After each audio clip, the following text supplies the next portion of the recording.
sa STC Pay through GCash.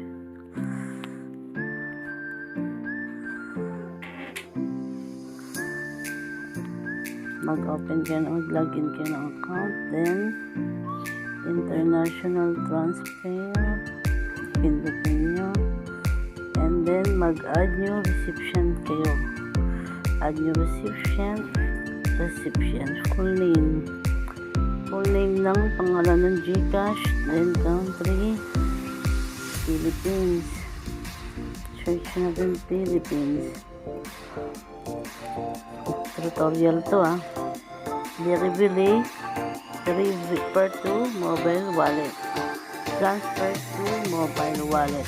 Yes. Philippines, for example, Francis.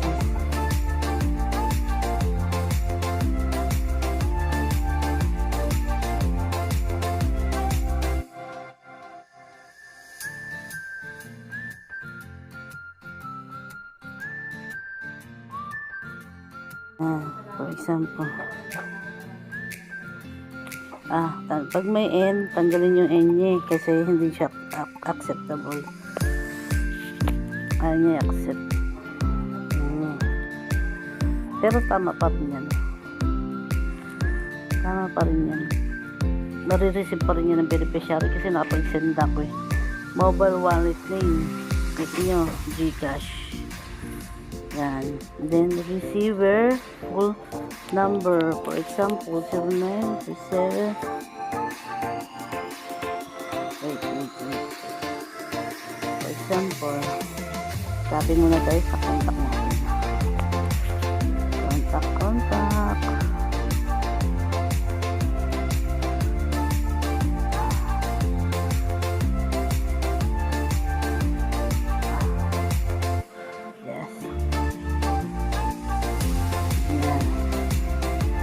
Copy to clipboard, and then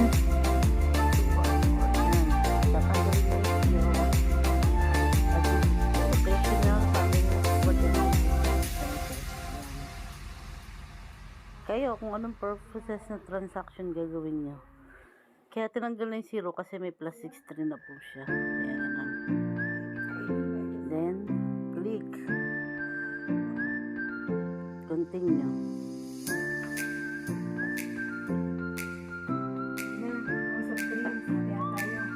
Do you know the receiver nationality? No, yun na lang yan.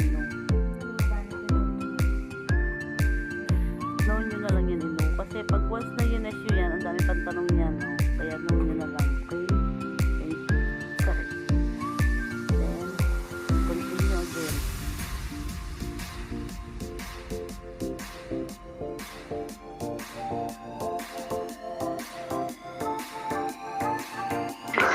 Then, okay na. Na-save na yung beneficiary.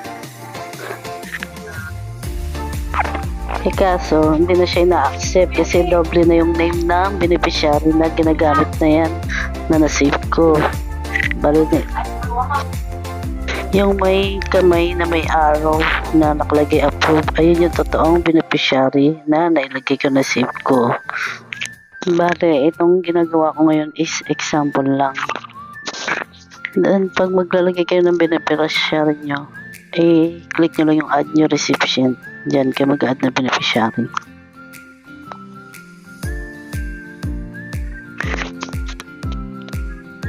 Then, ayan, click mo na yan. Tapos makikita mo yung in-add na beneficiary mo. Sa add new recipient, ayan, lalabas na yan. Beneficiary details, transfer to mobile wallet, mobile wallet name GCash. Yan. Basahin mo. Then, i-click mo na lang din yung transfer money to. Yun, kung kaninong pangalan nagsisend ka. Kung anong pangalan yan sa beneficiary details mo. Yan. Tapos yan, ganyan. Nagsisend ka na. Itatype mo yung magkano ipapadala mo. Then, purpose of transaction. Tapos, i-agree mo lang yung terms of condition. Tapos continue na yun. Nakapag-send ka na. Nakapag-send ka na through GCash. Ganun lang ka dali. Ka-basic. So, see you guys. Thank you for watching.